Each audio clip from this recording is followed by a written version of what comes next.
Chodavaram sugar factory crushing తరచూ ఆగిపోవడంతో రైతులు కార్మికులు తీవ్ర ఇబ్బందులు పడుతున్నారని సిపిఎం జిల్లా కార్యదర్శి వర్గ సభ్యులు తెలిపారు. రాష్ట్రంలో సహకార రంగంలో నడుస్తున్న ఏకైక షుగర్ ఫ్యాక్టరీని ప్రభుత్వాలు ఆదుకోకపోవడంతో ఈ ఫ్యాక్టరీ భవిష్యత్తు కూడా ప్రశ్నార్థకంగా మారిందన్నారు.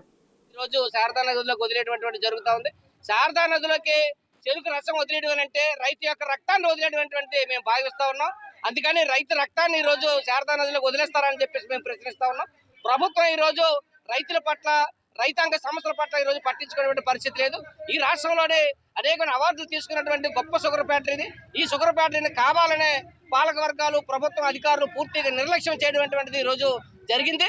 కాబట్టి తక్షణ సాయం కింద 35 కోట్ల రూపాయలు ప్రభుత్వం వెంటనే మంజూరు చేసి రైతు కార్మికుల బకాయిలు వెంటనే చెల్లించాలని చెప్పేసి, అదే విధంగా రాష్ట్రంలో ఉన్నటువంటి షుగర్ ఫ్యాక్టరీలు ఇది కూడా తిరగట్లేదు కాబట్టి ఈ షుగర్ ఫ్యాక్టరీ ఆధునీకరణకి 350 కోట్లు కేటాయించి ఈ షుగర్ ఫ్యాక్టరీని ఆధునీకరించాలని చెప్పేసి మేము డిమాండ్ చేస్తా ఉన్నాం. ఇప్పటికే అనేకటువంటి ప్రాంతాల్లో రైతాంగం ఈ రోజు చెరుక్కే ఈ రోజు ఒక రైతు కొత్తపేటలో అగ్గెట్టుకున్నటువంటి పరిస్థితి ఈ రోజు కనిపిస్తా ఉంది. అందుకని ఇటువంటి పరిస్థితులు రాకుండా, రైతులు ఆత్మహత్యలు చేసుకోకుండా చెరుకును సక్రమంగా వేసుకొని వాళ్ళ పేమెంట్లు సక్రమంగా చెల్లించి ఎట్లా తక్షణ సాయం కింద నిధులు మంజూరు చేయాలని చెప్పేసి ఇక్కడ ఆందోళన జరుగుతూ ఉంది. ఈ ఆందోళన కానీ పట్టించుకుని ఎట్లా పరిష్కారం చేయకపోతే మరిన్ని ఉద్యమాలు జరుగుతాయి. ఈ ఉద్యమాలు ప్రభుత్వం సవి చూడవలసి వస్తుందని చెప్పేసి మేము హెచ్చరిస్తా ఉన్నాం.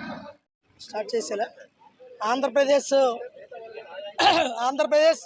అనకాపల్లి జిల్లా రైతు సంఘం ప్రధాన కార్యదర్శి రెడ్డిపల్లి అప్పలరాజు. ఈరోజు చోడవరం షుగర్ ఫ్యాక్టరీ దీనమైన పరిస్థితిలో ఏర్పడతా ఉంది. ఇప్పుడు ఏదైతే ఊదు తుఫాన్లో మరి 100 కోట్ల రూపాయలు ఆ రోజు పాలకవర్గం మరి పూర్తిగా తినేసిన సందర్భంలో ఆ రోజు వెంకటరెడ్డి కమిషన్ కూడా మరి వేయడం జరిగింది.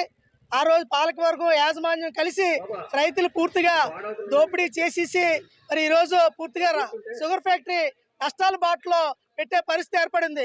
ఈరోజు మనం చూస్తూ ఉన్నాం.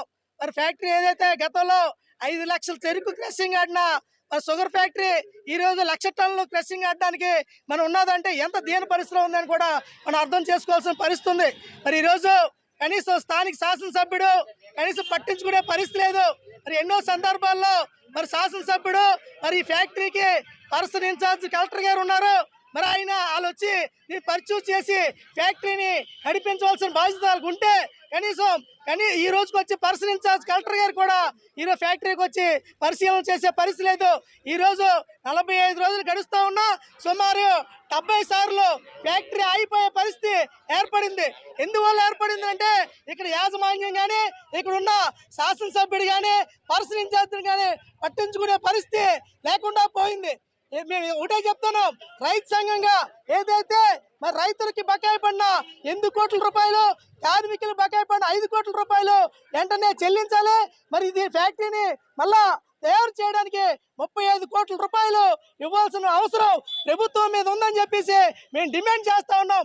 లేని పక్షంలోనే రైతు సంఘాల ఆధ్వర్యంలో పెద్ద ఎత్తున ఆందోళన చేయవలసిన అవసరం ఏర్పడుతుంది. ఈ దిశలో శాసనసభ్యుడు నిజంగా సిగ్గుండే ప్రజలకి ఆ రోజు న్యాయం చేస్తానని చెప్పేసి షుగర్ ఫ్యాక్టరీని మళ్ళా మరి క్రషింగ్ చేస్తానని చెప్పేసి మొదలుపెట్టిన స్థానిక శాసనసభ్యుడు ఈ రోజు ఫ్యాక్టరీని పట్టించుకోవట్లేదంటే ఈరోజు దీని వెనకాతల ఏటి అంతర్యం, ఫ్యాక్టరీని ప్రైవేటు వ్యక్తులకి అమ్మేయాలని చెప్పేసి ఒక ఆలోచనతోనే శాసనసభ్యుడు ఉన్నారని చెప్పేసి క్లియర్ కట్గా అర్థమవుతా ఉంది. మరి ఏదైతే మేము ఒకటే డిమాండ్ చేస్తా ఉన్నాం, ఫ్యాక్టరీని వెంటనే మరి తయారు చేయాలి. మరి ఏదైతే రాష్ట్ర ప్రభుత్వం దగ్గర ఉన్న ముఖ్యమంత్రి గారితో మాట్లాడి 35 కోట్ల రూపాయలు తీసుకొచ్చి మళ్ళీ ఆధునీకరణ చేయాలని చెప్పేసి రైతు సంఘాలుగా డిమాండ్ చేస్తా ఉన్నాం.